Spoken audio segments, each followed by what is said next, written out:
Oi, gente. Tem falado nos últimos vídeos a respeito de autodesafios, a respeito de autoconhecimento, a respeito da gente reexperimentar, fazer alguma coisa e da importância da gente fazer algo pela primeira vez.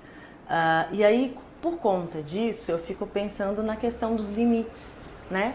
E é muito interessante porque, assim, eu não sou tão velha assim, mas eu não aprendi a digitar. Eu aprendi a bater a máquina, nessa máquina aqui que eu tô. E é muito interessante porque ao longo dos últimos tempos a gente vem sido muito exigido, né? A gente vem entendendo que a gente precisa se conhecer cada vez melhor e a gente precisa ter cada vez mais consciência dos nossos limites.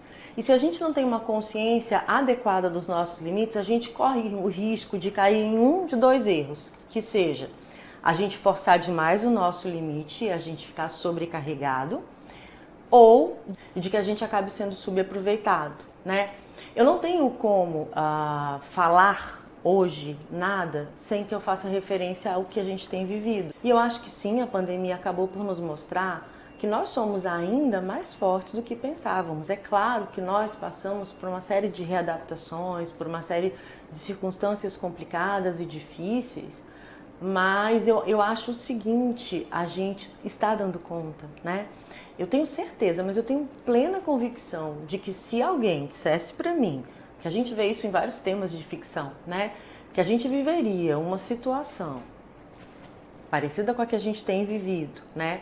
E eu pessoalmente me deparasse com algumas das circunstâncias que eu precisei administrar, talvez eu pensasse, gente, eu não vou dar conta, né?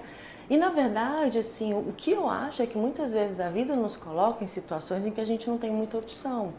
E a gente acaba, se a gente trabalha, se a gente tem pessoas que dependem de nós, a gente acaba se obrigando, né?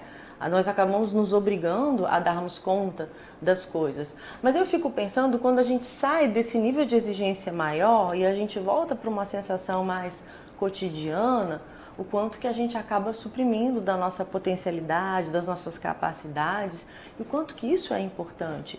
Eu tenho estudado muito sobre a questão da neurociência, por exemplo, e o que eu aprendi é o seguinte: a gente funciona muito ligado no modo econômico. Isso é muito importante porque isso economiza energia, isso faz com que a gente desgaste menos as nossas forças, mas isso também faz com que a gente viva muito aquém do nosso real potencial.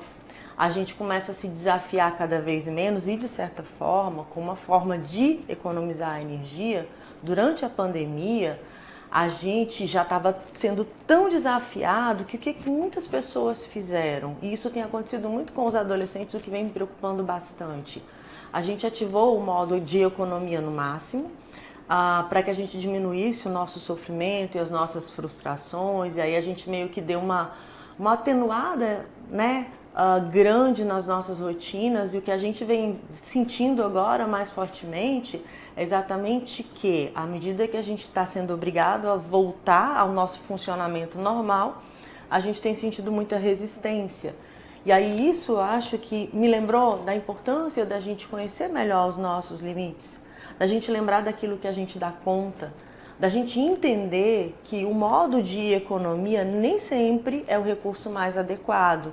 E conhecer os nossos limites vai fazer com que a gente entenda quando que a gente precisa economizar energia e quando que a economia de energia ela pode nos levar a uma inatividade, a uma sensação de apatia e, principalmente, que isso não vai reverter em saúde para a gente, né? Eu costumo dizer muito para os meus pacientes que tudo aquilo que a gente faz, que é para o nosso bem, nos deixa melhores, mais motivados e mais energizados. Quando a gente economiza energia de tal forma que a gente se sente menos revigorado, na verdade, isso não está fazendo bem. Então a gente precisa conhecer os nossos pontos fortes, a gente precisa reconhecer as nossas limitações, mas a gente precisa entender quando que as nossas limitações elas precisam se tornar pequenos desafios e quando que a gente precisa superá-las. Do contrário, sabe o que pode acontecer? A vida vai passando por nós e a gente vai só acompanhando, mas a gente deixa de viver diante daquilo que seriam as nossas possibilidades reais, a gente deixa de aproveitar, a gente deixa de fazer escolhas, a gente vai simplesmente seguindo o fluxo do rio. Às vezes isso é importante, às vezes serve para que a gente possa dar uma economizada de energia, mas ficar funcionando sempre, simplesmente correndo o fluxo do rio, não é a coisa mais saudável. Então eu acho que principalmente a gente tem que estar buscando sempre aquilo que é mais saudável para a nossa existência, aquilo que nos deixa melhores, aquilo que promove a nossa evolução. Por isso eu tenho repetido, ao longo das últimas semanas, a importância de que a gente estabeleça pequenos desafios para nós mesmos, porque eu acho que isso vai fazer com que a gente cresça, a gente se desenvolva e a gente fique mais saudável também.